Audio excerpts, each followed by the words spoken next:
What is happening, everyone? How is everyone doing tonight? Very happy to be here for our final mock draft. I appreciate you all joining me. This should be lots of fun. Let's hit that music.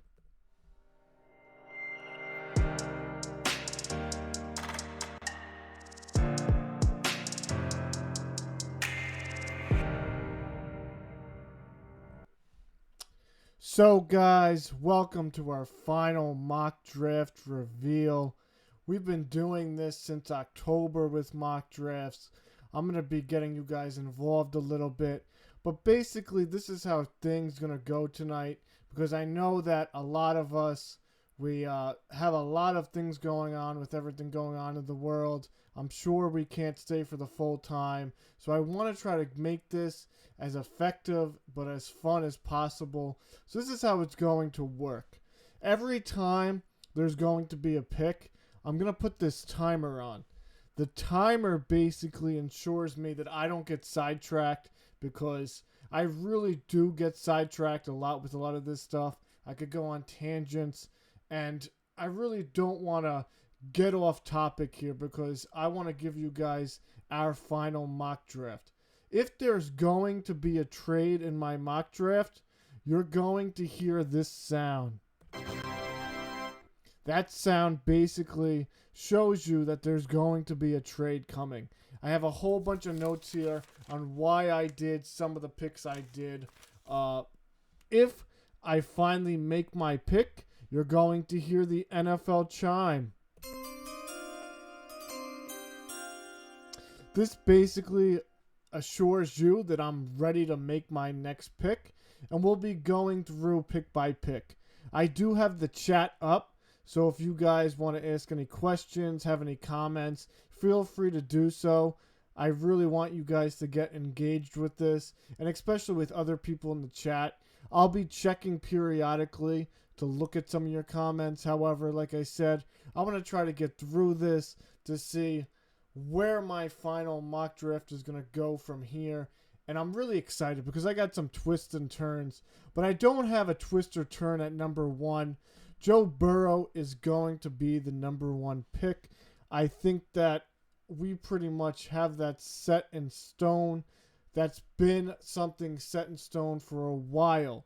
I don't think the Bengals are fielding offers anymore from the last that I've heard. So I think that's pretty safe. Now the next pick, it's another safe pick. We'll already lock it in because although the Redskins currently are listening to offers, they can't pass up Chase Young. He's just too good of a playmaker. He's just too good.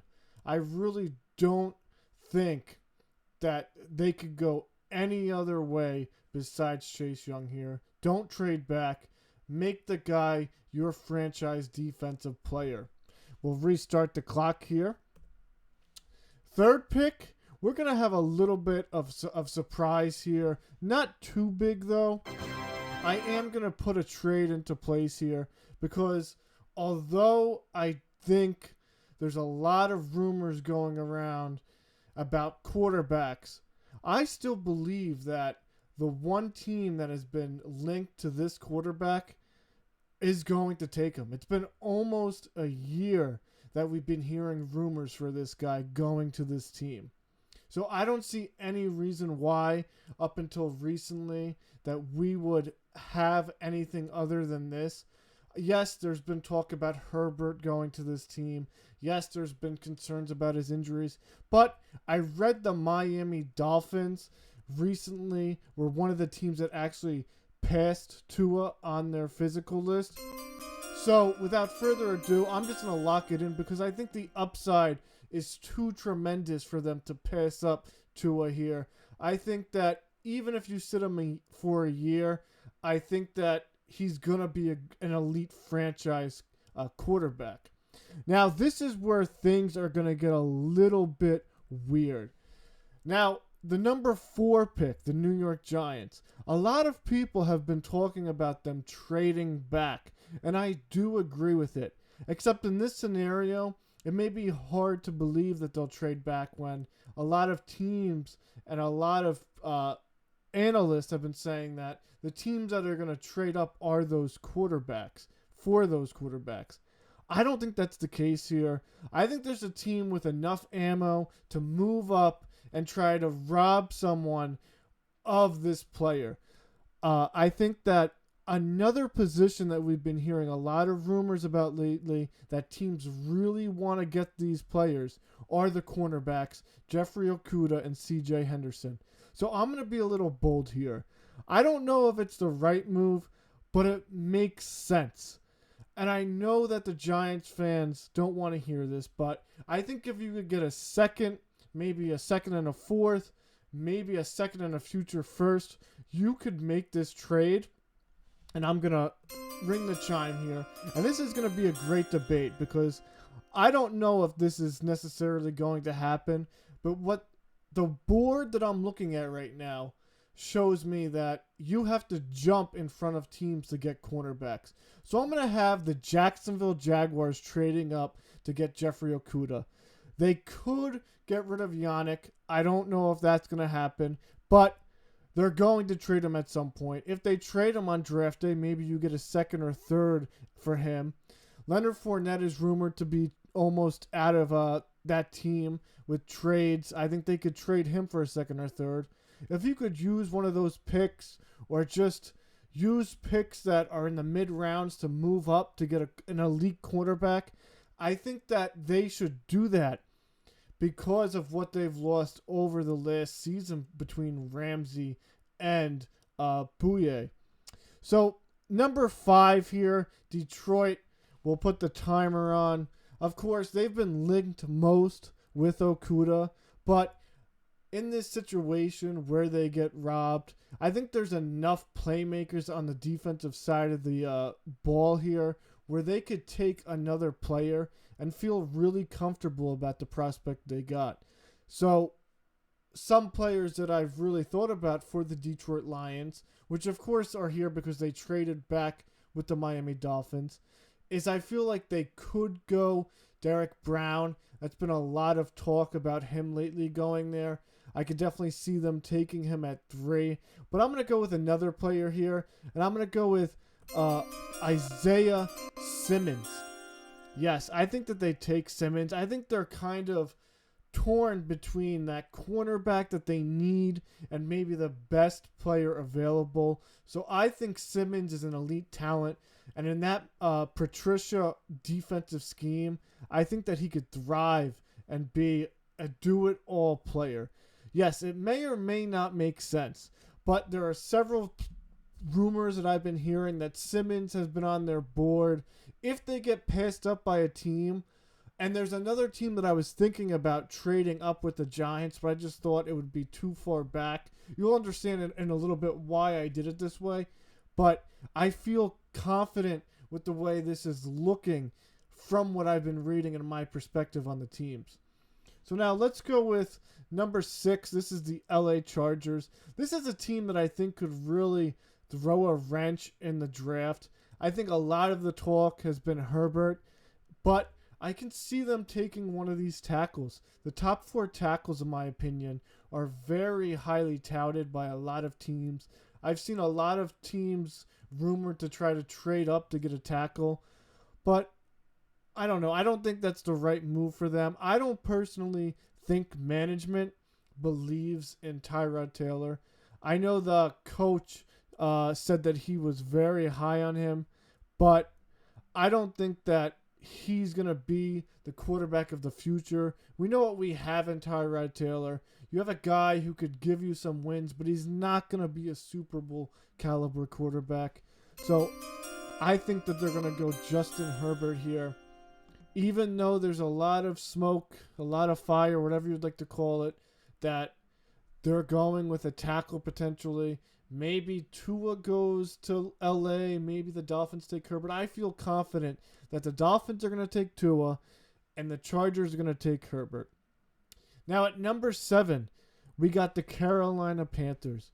This is another team that could potentially trade back. So this is a team that I've seen rumored to be open to trading back. Them and the team after wants a lineman could trade into the spot, but you hardly ever see trades within the division. And two, I also thought now that they got Gronk, they lost a draft pick. They may not want to waste draft capital moving up if one of the guys can fall to them. I think there's 4 to 6 tackles within that probably the 4 to 20 range that could be taken. I think a lot of tackles are going to be taken this draft, especially in the first round. So I'm going to have them keeping the pick. I'm going to have them taking the next best defensive player. So I truly believe that Derek Brown would be a great fit for them. I've had him mocked to them for a long time. And I think that this is just a move that they need to do to keep this defensive line rolling. So this is another big move that I'm going to be making.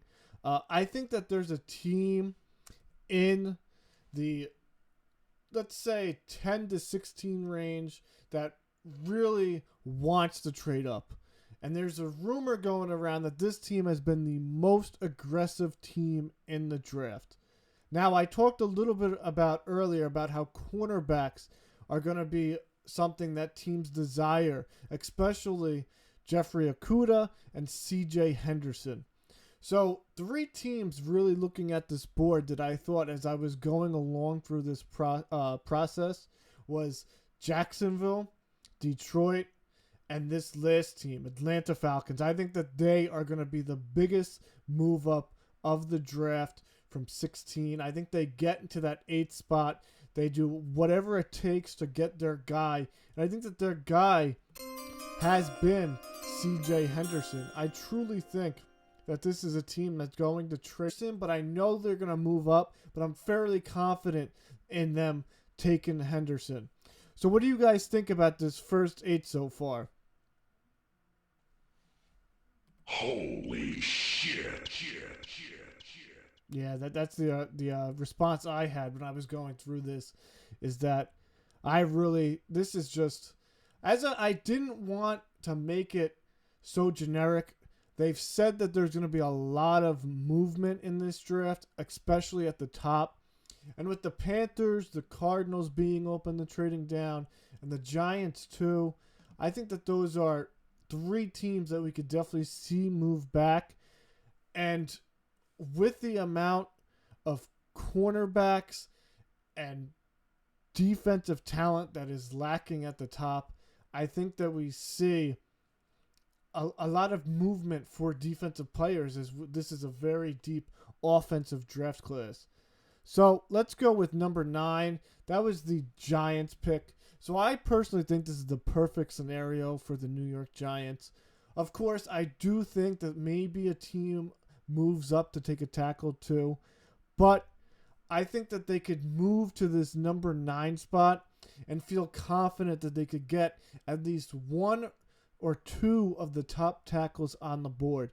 In this scenario, they actually get the top tackle because teams are going to want to move up for those cornerbacks. They're going to want to move up for those quarterbacks, in my opinion. And I think that the tackles, we don't see them falling too much, as I'm going to have a run of tackles here. But I think that if they move down to the 9 spot, they still can get a really valuable second round pick, which they could potentially move back up into the first round if they wanted to. And they could get a position of need with a top player. So I'm going to have them taking Jedrick Wills. I think more recently this has been a guy that has been really linked to the organization. I've toyed with some of the other guys like Andrew Thomas. I've toyed with Tristan Wirfs.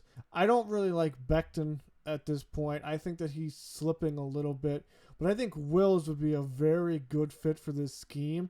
And if you could get him at 9 with teams trading back, it could happen. And I think that this would be the right player for the organization. So let's go at number 10. Number 10. We are going to have another trade here. Yes, I talked about it. There's going to be a lot of different moving pieces in this draft. And I truly think that the Browns are a team that want to trade down.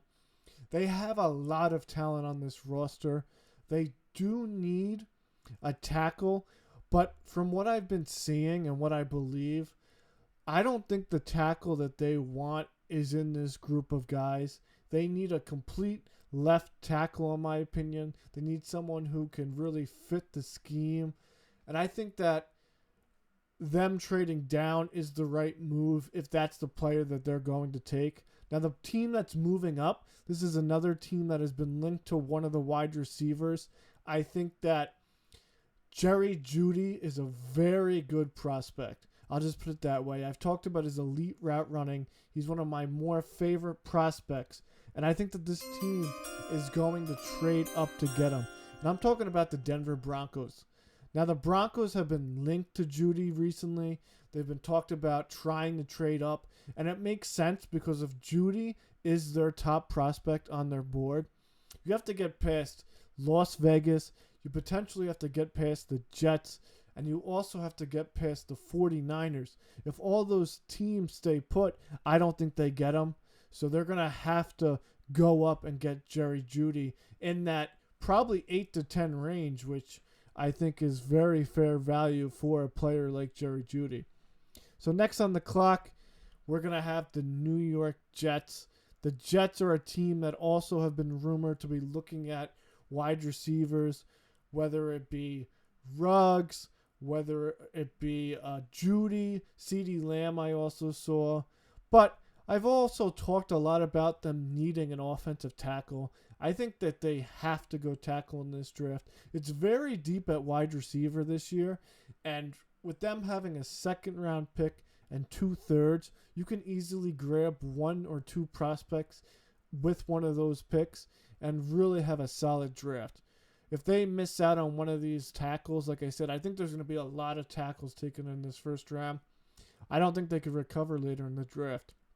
So I'm going to have them taking a tackle here, like I said, and it's going to be Tristan Wirfs. I think Wirfs is a very good, versatile player. You could move him around the line. I think that he would be the perfect fit for this Jets team. He's very good at run blocking. Obviously, they were struggled last year with that. And he's also a player who can go inside if they need that. So that's something to really look for. So one of the comments, Jeudy with foot injuries. What do you guys think about that? I think that, of course, that is going to be very alarming for teams because especially with the preseason potentially being shortened, you don't really have good medical reports.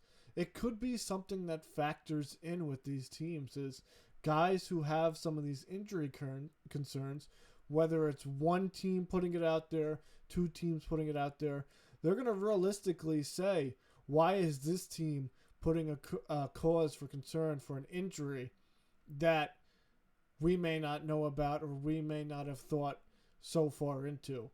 I looked at the report too, and one of the doctors did clear him. They said that he should have a very good professional career, but that is a very good comment to bring up, how injuries can really impact this draft. So, going with number 12 now. This pick is going to be a little bit different than what I've had recently. I've been doing a lot of research on the teams, as you may know, and one of the names that I've been seeing constantly popping up that has been seen to be on the top of a lot of boards has been Henry Ruggs. We talked about it with the Jets. He could be a player that they're interested in. We've talked about it with the 49ers potentially trying to grab him. But I also think that the Oakland Raiders, Las Vegas Raiders, could be a team that is very interested in Henry Ruggs. Now, before the timer runs out, I don't know if they're going to go this route, but looking at their offense, what they lack is speed. I wouldn't necessarily rate him as a better prospect than CeeDee Lamb on my board, but we've seen it time and time again that these teams are very subjective and they go with different players based on what they need for their scheme. They do not have a speedster. They need someone who could stretch the field so that it opens up things for Darren Waller, maybe Josh Jacobs coming out of the backfield. Maybe they get Tyrell Williams, who kind of struggled on and off, a little bit more involved as a number 2 wide receiver instead of leaning on him for a number 1. They also have Hunter Renfrow, who's a very good slot guy who I think could take some of the pressure off this year for Derek Carr or Marcus Mariota.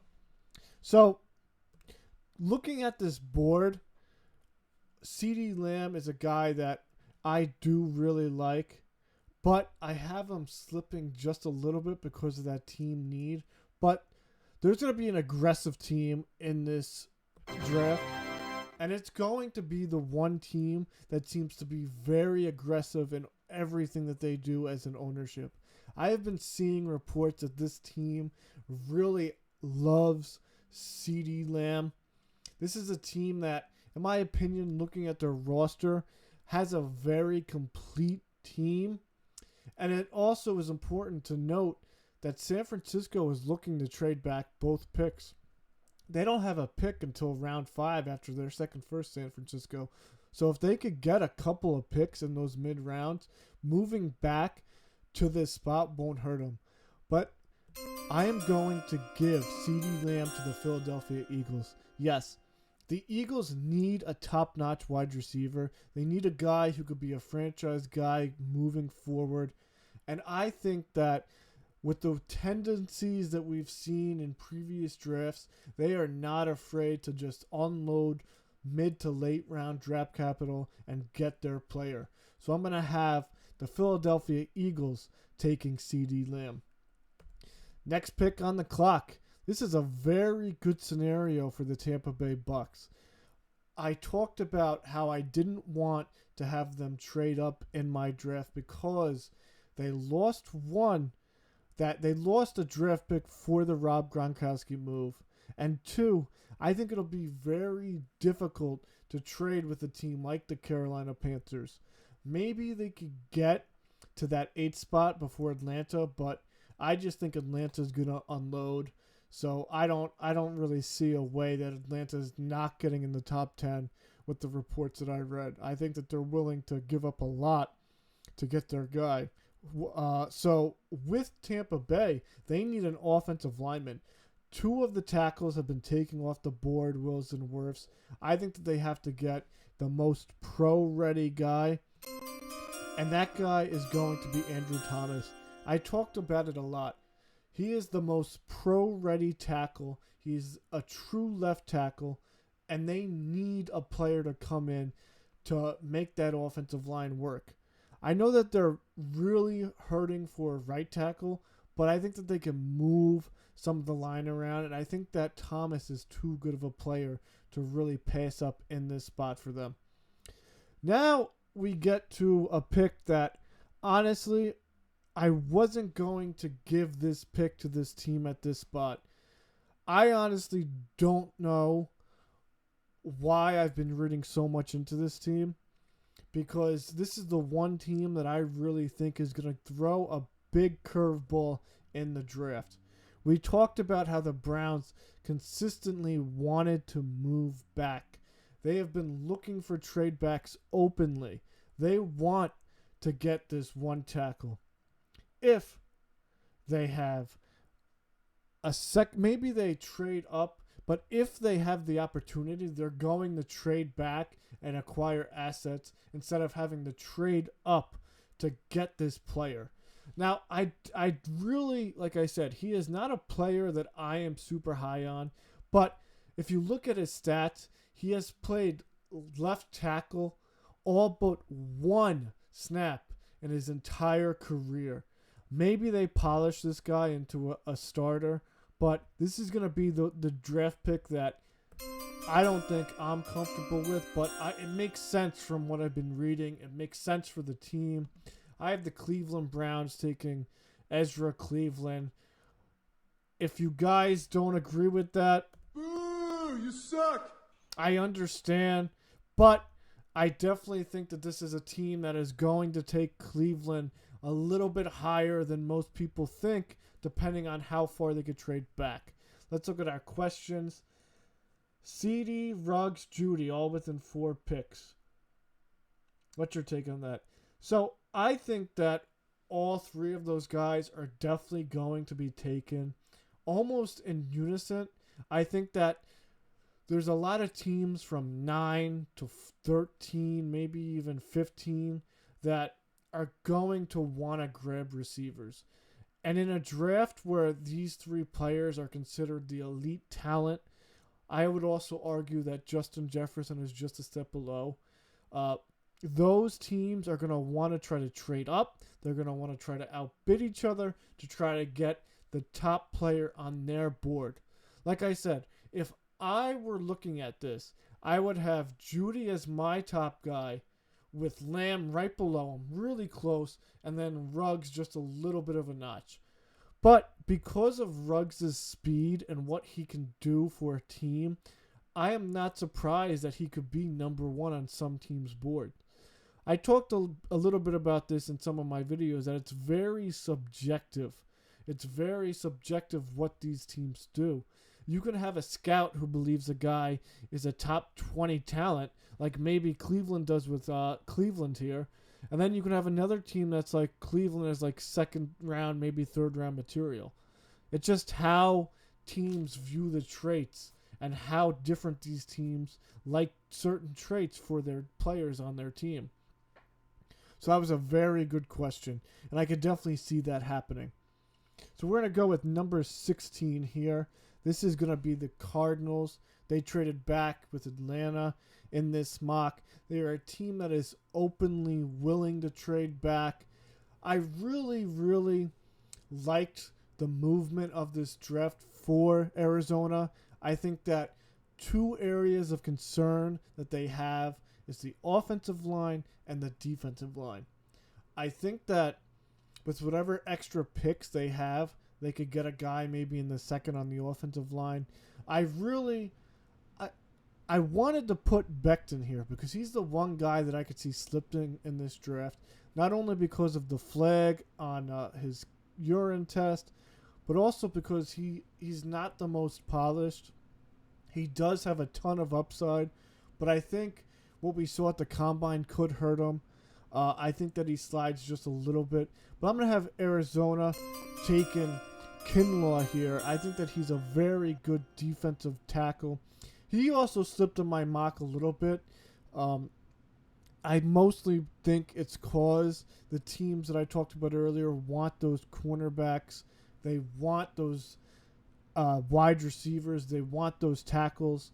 I think defensive tackles may slip a little bit, especially some of the 2nd-tier guys may be falling into the 2nd round. What do you guys think about that? With all these tackles and all these cornerbacks and top-notch wide receivers fit in this area of the draft, who do you think could be slipping in this draft?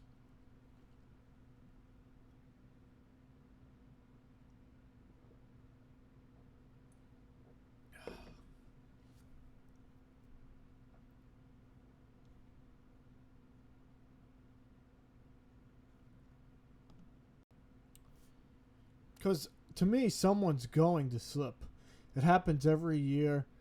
I think it could be Becton. I know a lot of people are high on him. I think it's mostly because of what I'm reading about with Cleveland, how high they are on Cleveland. It's a little funny, but, you know. Let's move on here. We're going to go with pick 17. This is going to be, let me check my notes here.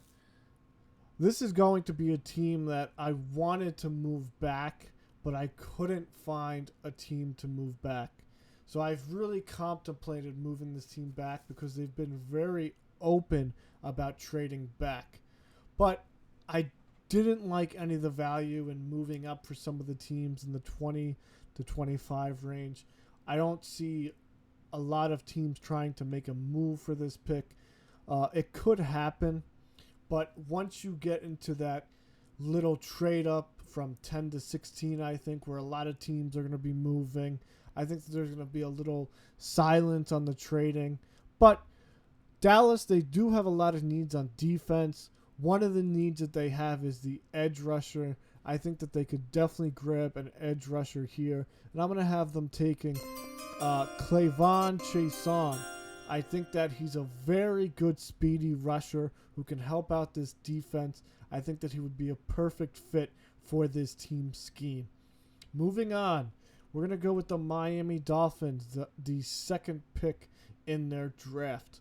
Now, the Miami Dolphins get lucky here because they get to grab that one player that I talked about sliding a lot. Yes, Becton may slide. I believe so. A lot of people have different views on these offensive tackles. I think that he's going to be the one to slide a little bit. Maybe I'm wrong. It could happen that the Giants have him number one on their board, or maybe the Browns decide to grab him, or the Jets. But I think that he's going to slide a little bit. I think the Dolphins are going to be the benefits here, and they're going to take him at 18.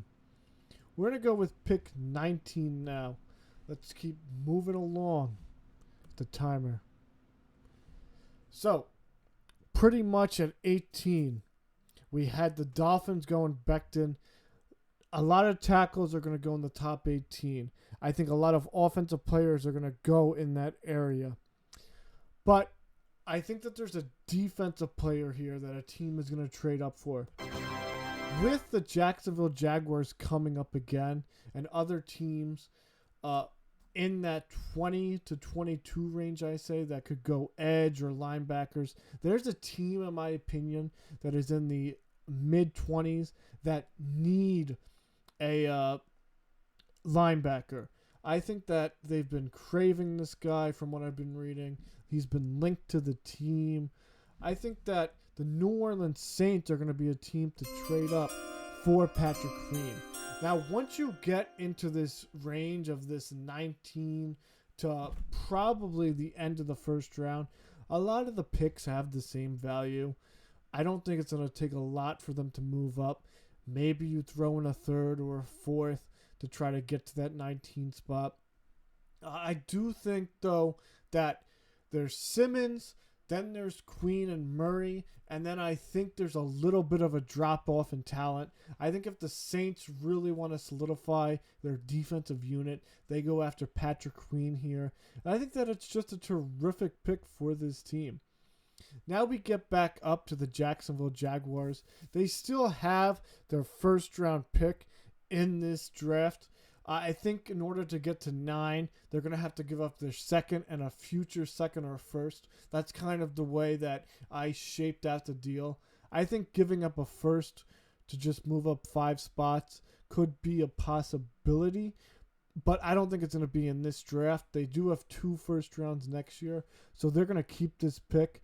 To me, they're going to try to completely reboot this secondary and this defensive unit. Yes, they have a lot of holes, but currently I'm going to give them who I think is one of the better players on the board in this spot. I really like the safety Xavier McKinney. I think that McKinney could definitely be someone to watch in this draft.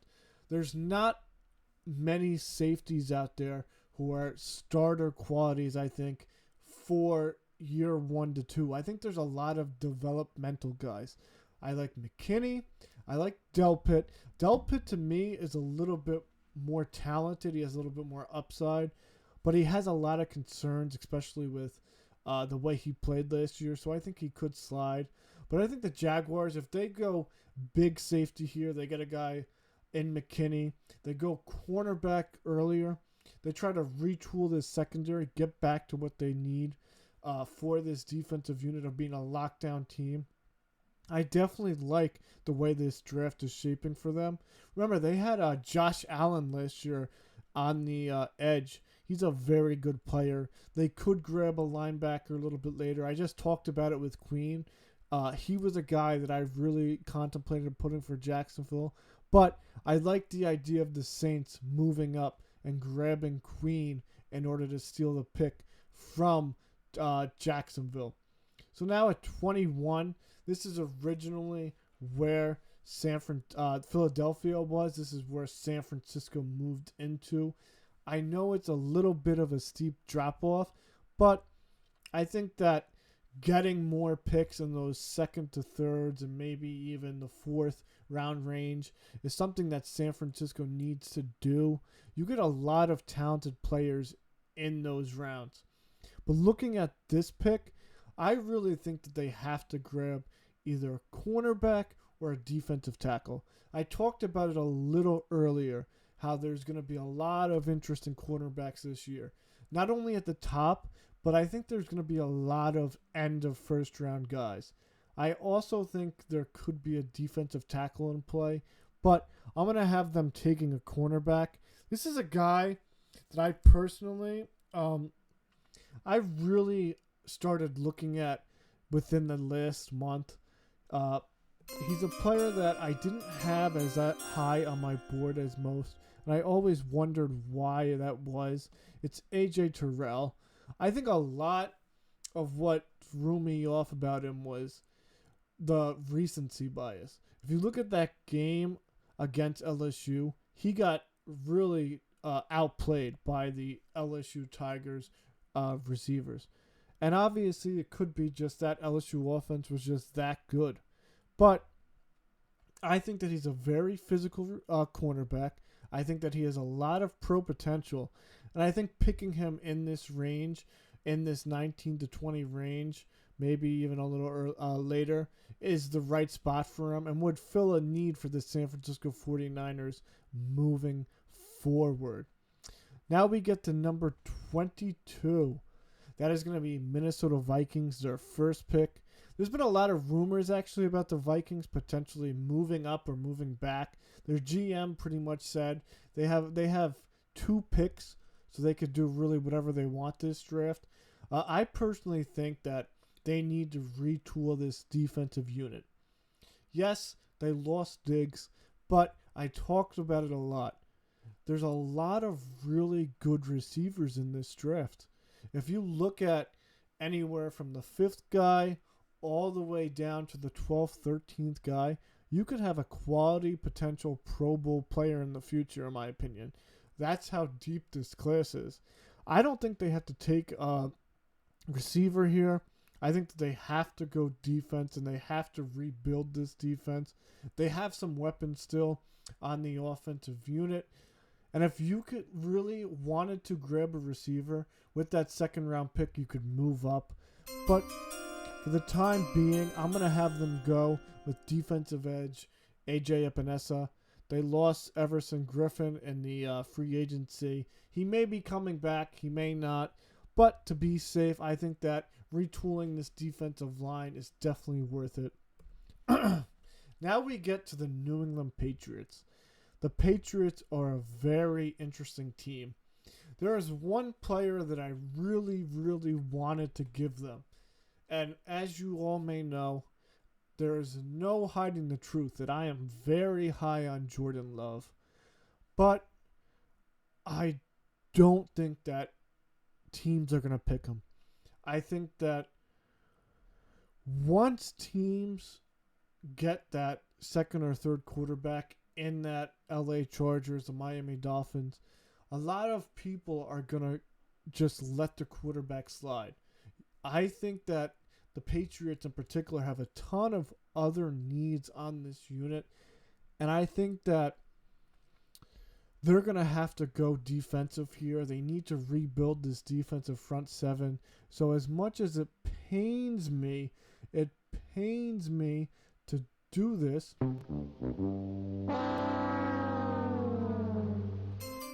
I am not going to have them go with Jordan Love, but Yetur Gross-Matos, the defensive end, I think that he could be a terrific playmaker in this scheme, and I think that he really fits the Bill Belichick way. Number 24, this is where the Saints were. They moved up. They grabbed Patrick Queen.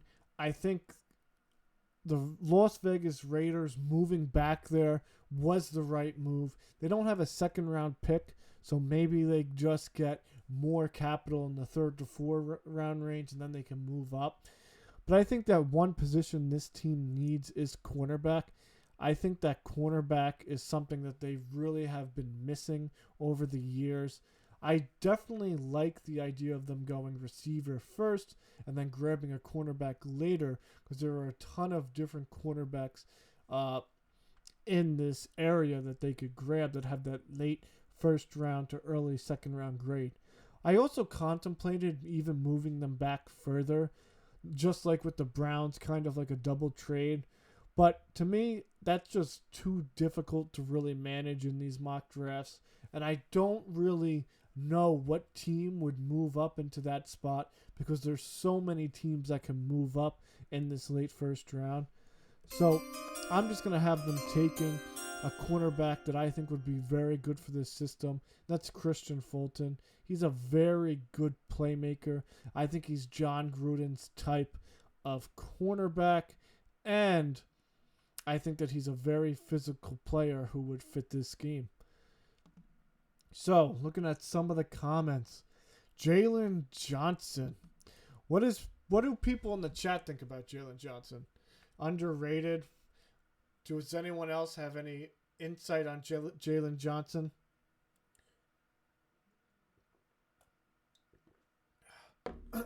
Just give you my next pick and go over it. Jalen Johnson, he has been linked a lot with the Minnesota Vikings recently. I do think that he's very underrated. He was a very good playmaker for the Utah Utes. Their defense was very sound. They had a lot of good, talented players. And I think that Johnson is a guy that can sneak into the first round. So I just wanted to say thank you for bringing that comment up. I think that he is a very underrated prospect. I've seen a lot of players, a lot of teams actually have him as a first round grade.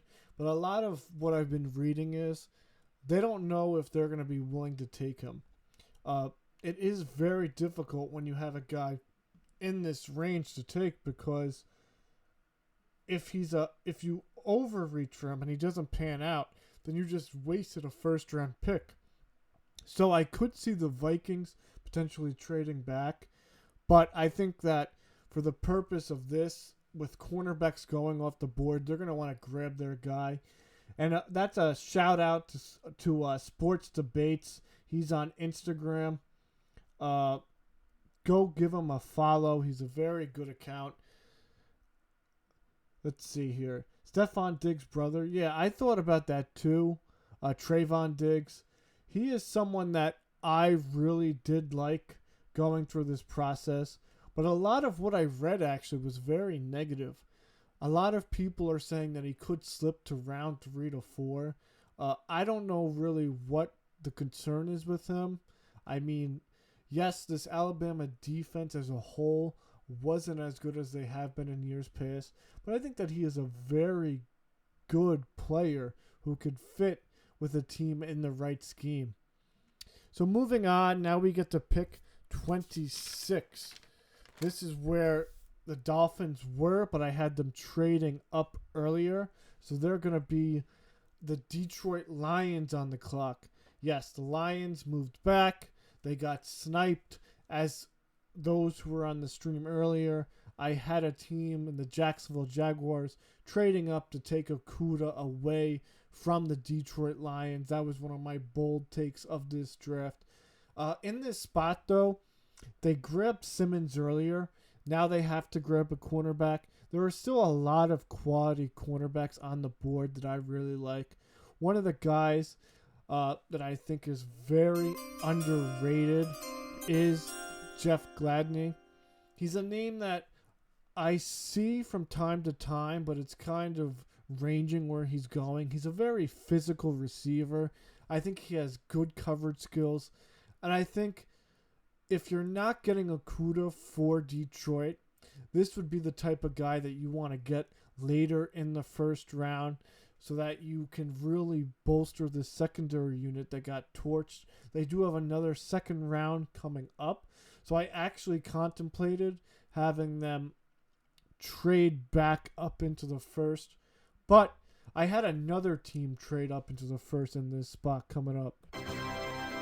So there's always one or two teams that trade up into the first. I think one of the players that is falling here is Justin Jefferson. And one of the teams that is right outside that that first round window at top of the second round that really needs a receiver is going to trade up for him here. The Packers are a team I also contemplated potentially trading up, but I think that the Indianapolis Colts could be an interesting team to move up here. Yes, they could move up for Jordan Love. Again, he's another player that I talked about falling in this draft that they could take. But I do think that Justin Jefferson has more talent than this draft pick. I think this is great value. So trading up for him is very good.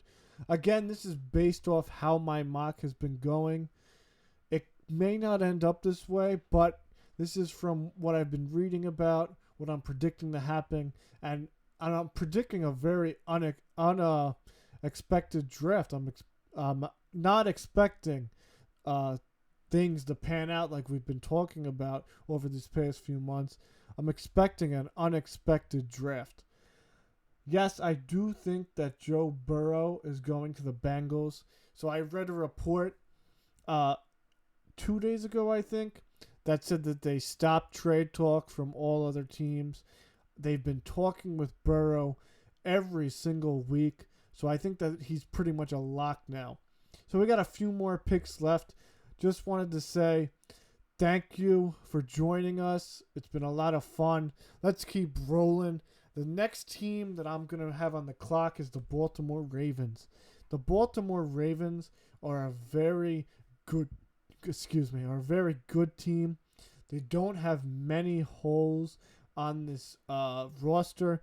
One of the things that I really want them to do in this draft is kind of just sit back and wait, and if a player falls, maybe think about moving up because they do have a good amount of draft capital. Here, though, I think the player that they should get falls to them. They need a linebacker.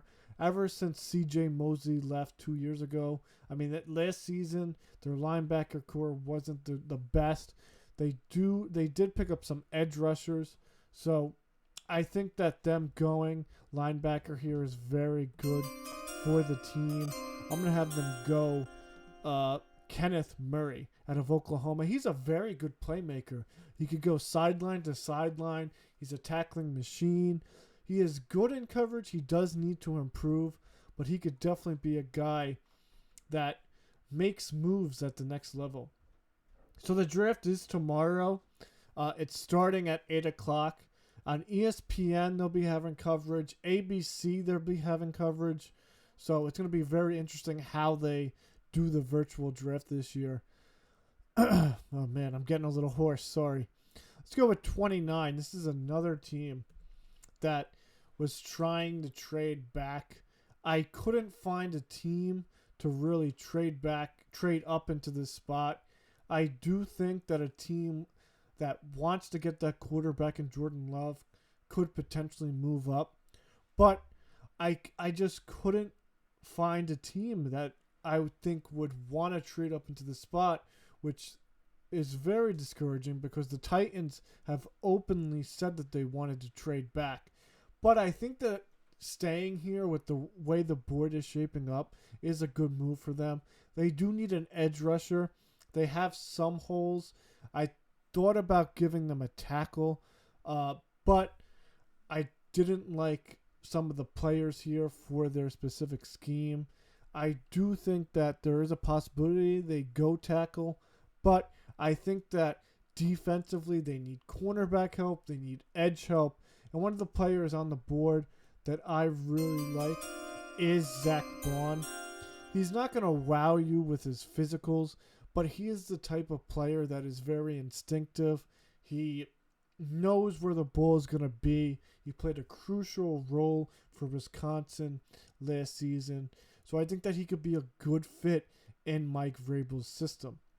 So at 29 now, 30 now, we have the Green Bay Packers.